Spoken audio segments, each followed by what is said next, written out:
22 तारीख को पहलगाम में पाकिस्तान ने कायराना हमला करके अपने जन्म से लेकर आज तक की सबसे बड़ी गलती कर ली है। 65 का युद्ध हुआ, 71 का युद्ध हुआ, कारगिल हुआ, लेकिन भारत ने कभी भी सिंधु नदी का पानी बंद नहीं किया। लेकिन अब जल शक्ति मंत्री का बयान आता है और कहते हैं वो कि एक बूंद भी पानी पाकिस्तान की तरफ नहीं जाने दिया जाएगा। 27 अप्रैल तक हर एक पाकिस्तानी को जो इस वक्त हिंदुस्तान में मौजूद है देश छोड़ने का फरमान सुना दिया गया है। तमाम राज्यों के साथ, सभी राज्यों के मुख्यमंत्रियों के साथ खुद गृह मंत्री अमित शाह ने मीटिंग ली और बीजेपी शासित जो राज्य हैं उनमें यह काम बड़ी तेजी के साथ चल रहा है। उत्तर प्रदेश हो, उत्तराखंड हो, मध्य प्रदेश हो या फिर महाराष्ट्र हो, जहां के मुख्यमंत्री हैं देवेंद्र फडणवीस। अब वहां से निकलकर खबर यह आई है कि कोई एक्टर हो, सिंगर हो, कोई भी कितना भी बड़ा आदमी क्यों ना हो, इस देश में अब कोई भी पाकिस्तानी नहीं रहेगा।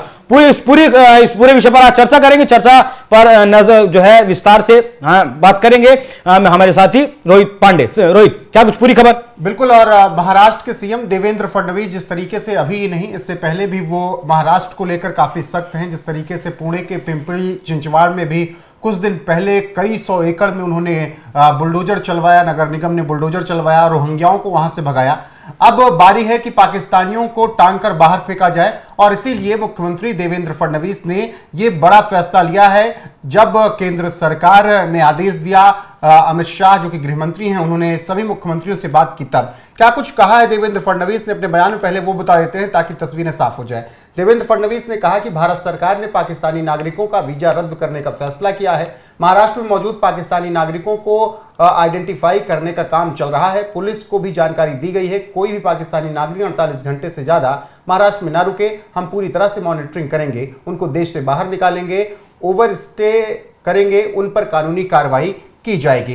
तो देवेंद्र फडणवीस ने यह साफ कर दिया अपने इस बयान से कि अगर जो लोग ओवर स्टे करेंगे उन पर हम कानूनी कार्रवाई करेंगे। और इसके साथ ही उन्होंने यह भी कहा कि हमने पुलिस को ही बातें बता दी हैं और यह कह दिया है कि सभी को आइडेंटिफाई किया जाए और तत्काल प्रभाव से 48 घंटे के भीतर सबको यहां से डिपोर्ट कर दिया जाए, भगा दिया जाए, क्योंकि यह देश का मामला है, आंतरिक सुरक्षा का मामला है। जिस तरीके से लगातार मीटिंग्स का दौर चल रहा है और देवेंद्र फडणवीस जो कि महाराष्ट्र एक बहुत बड़ा राज्य है जो कि बहुत अहम रखता है भारत के लिए, जहां लगातार इस तरीके के घुसपैठिए रहे हैं। अभी हाल फिलहाल में पिंपरी चिंचवाड़ में जिस तरीके से कार्रवाई हुई, इसके अलावा दरगाह गिराने को लेकर जिस तरीके से हाल फिलहाल में आदेश दिया गया और मई के पहले हफ्ते में एक दरगाह भी गिराई जानी है जो कि समुद्र के किनारे है, जो कि आतंकियों के लिए एक ठिकाना हो सकती है। समुद्र के रास्ते जिस तरीके से 26/11 के वक्त हुआ था, जब समुद्र के रास्ते कसाब जैसे आतंकी आए थे, तो एक दरगाह को भी हटाने का आदेश दिया गया है जो कि अवैध तरीके से है।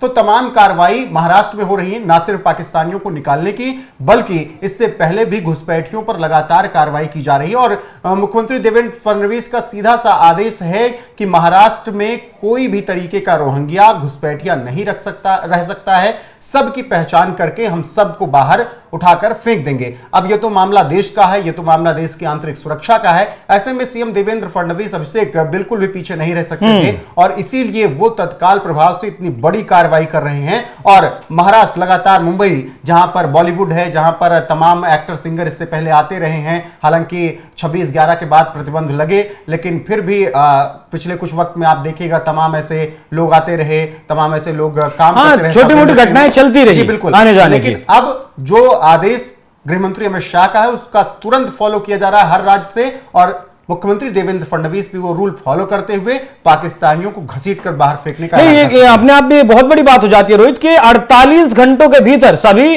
पाकिस्तानियों को चिन्हित करना, उन्हें वापस भेजना। देखिए कुछ लोग तो ऐसे हैं जो लीगल वीजा पर आए हैं, उन्हें चिन्हित करना आसान है, वो कहां गए हैं कहां नहीं, उसका सारा लोकेशन लोकल इंटेलिजेंस के पास होता है। लेकिन जिन लोगों का वीजा खत्म हो गया और उसके बावजूद भी वहां रह रहे हैं, कुछ लोग आते हैं आपका जिस तरीके से 26/11 के आरोपी आए थे, इस माफ कीजिएगा 26/11 के जो दरिंदे थे वो आए थे, और इसी तरीके से कुछ और लोग भी लगातार इन्फिल्ट्रेशन जो पेनिट्रेशन करते हैं वो भी आए। अब इतने बड़े राज्य में, महाराष्ट्र जैसे राज्य में, जो मतलब मुंबई जैसा शहर बहुत घना शहर है, ऐसे में सिर्फ 48 घंटों में एक पाकिस्तानी को मतलब ढूंढना बहुत मतलब मुश्किल काम है। लेकिन फडणवीस, मुझे मुश्किल काम इसलिए फडणवीस सरकार में नहीं लग रहा है क्योंकि देखिए पिंपरी चिंचवाड़ में बुलडोजर चलवाना बहुत बड़ी बात थी, क्योंकि बहुत घनी बस्ती वहां पर थी, ऐसे ऐसे खतरनाक लोग थे, जबकि बुलडोजर जब चला तो निकले किस तरीके से हथियार, किस तरीके से वहां पर चीजें निकली, वहां पर भी बहुत मुश्किल था। लेकिन पिंपरी चिंचवाड़ के सैकड़ों एकड़ जमीन को खाली कराना बहुत मुश्किल था। हालांकि देवेंद्र फडणवीस के लिए मुश्किल नहीं रहा, वो आए, आदेश पारित हुआ, नगर निगम ने ये ऐलान किया, सबको 15 दिन का नोटिस दिया, और उसके बाद जब नहीं लोग निकले तो फिर बुलडोजर ने कार्रवाई कर दी। अब इसीलिए पुलिस को भी सूचित किया गया है कि आप अपने अपने इलाकों में देखिए, चिन्हित कीजिए, सर्वे कीजिए, लोगों के पास जाइए, पता कीजिए। नहीं, खास बात यह है कि स्पेशल टीमें बनाई गई हैं, स्पेशल टीमें बनाई गई हैं लोकल इंटेलिजेंस के साथ, लोकल पुलिस की, कि आप जाइए, तलाशी लीजिए और छानबीन करिए बहुत गहनता के साथ। ये इसमें देवेंद्र फडणवीस के बयान में एक और झलक नजर आ रही है बाला साहब ठाकरे की। उन्होंने जो कहा कि पाकिस्तान के खिलाड़ी हो, पाकिस्तान के एक्टर हो, सिंगर हो, उनकी भी कोई जगह नहीं है, किसी भी तरीके का उनसे कोई भी मोल भाव नहीं हो सकता है। ये मुझे ठीक वैसे ही लग रहा है जैसे बाला साहब ठाकरे कहा करते थे, पाकिस्तानियों को वो तो गाली भी निकालते थे और कहा करते थे इनको यहां पर मैं खेलने नहीं दूंगा। वो वानखेड़े का स्टेडियम, ब्रेबॉर्न स्टेडियम खुदवा देते थे अगर पाकिस्तान की टीम मुंबई और महाराष्ट्र में खेलने जाती थी। तो वो जिगरा बाला साहब ठाकरे दिखाते थे, और आज वही देवेंद्र फडणवीस दिखा रहे हैं, और तत्काल प्रभाव से उन्होंने कार्रवाई करने का आदेश दिया। इसके अलावा एक और महत्वपूर्ण बयान देवेंद्र फडणवीस का आया है। उन्होंने कहा है कि जो लोग ये सोच रहे हो कि भारत बैकफुट पर होगा, वो कभी नहीं होगा। प्रधानमंत्री नरेंद्र मोदी ने हमेशा पाकिस्तान को करारा जवाब दिया है, उसी तरीके से अब एक बार फिर से जवाब दिया जाएगा, और प्रधानमंत्री नरेंद्र मोदी पर पूरा भरोसा रखिए। तो ये बात अगर एक मुख्यमंत्री कह रहे हैं तो उनको पता है कि उनका प्रधानमंत्री कैसे है, और देश को भी पता है कि जब पुलवामा के बाद क्या कुछ हुआ, पठानकोट के बाद किस तरीके से हुआ, तो वो सब चीजें यहां पर भी दिख रही हैं कि बहुत जल्द कुछ बड़ा होने वाला है। इसीलिए जो इस देश में पाकिस्तानी रह रहे हैं उनको उठाकर बाहर फेंकने का ऐलान किया गया, ताकि कल को कुछ होता है तो वो देश में किसी तरीके की कोई गलत हरकत ना कर सके, किसी को इन्फ्लुएंस ना कर सके। और माहिर हैं देवेंद्र फडणवीस ऐसे घुसपैठियों को और ऐसे पाकिस्तानियों को घसीट कर बाहर करने में। बहुत शुक्रिया रोहित, इस खबर पर विस्तार से चर्चा करने के लिए। पाकिस्तान और महाराष्ट्र का जिक्र आया तो मैं एक आंकड़ा देख रहा था कि महाराष्ट्र की जो जीडीपी है वो 439 अरब है, वहीं पाकिस्तान, पूरे पाकिस्तान की जो जीडीपी है वो कुल 338 अरब डॉलर है।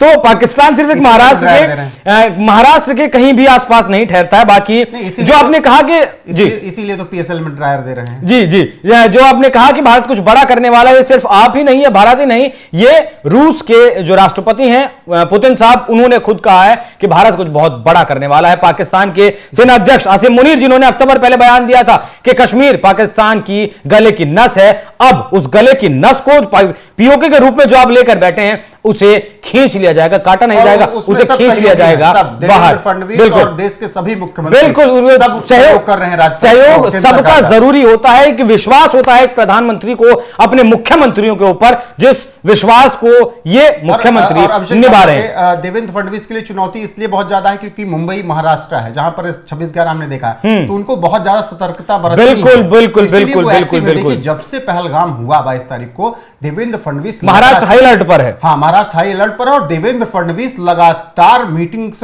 ले रहे हैं, लगातार प्रशासन को, लगातार एजेंसीज को ये कह रहे हैं कि किसी भी तरीके की कोताही नहीं बरती जानी चाहिए, क्योंकि अगर मुंबई महाराष्ट्र में कुछ होता है तो बहुत ज्यादा उसका विश्व स्तर पर इफेक्ट पड़ता है और बहुत ज्यादा क्षति भी होती है। तो ये भी आपको देखना होगा किस तरीके से वो काम कर रहे हैं। ठीक है, बहुत शुक्रिया रोहित। बाकी दर्शकों, आपको चर्चा कैसी लगी, सरकार का ये कदम, महाराष्ट्र सरकार का एक कदम कैसा लगा, कमेंट कर में जरूर बताइएगा। नमस्कार।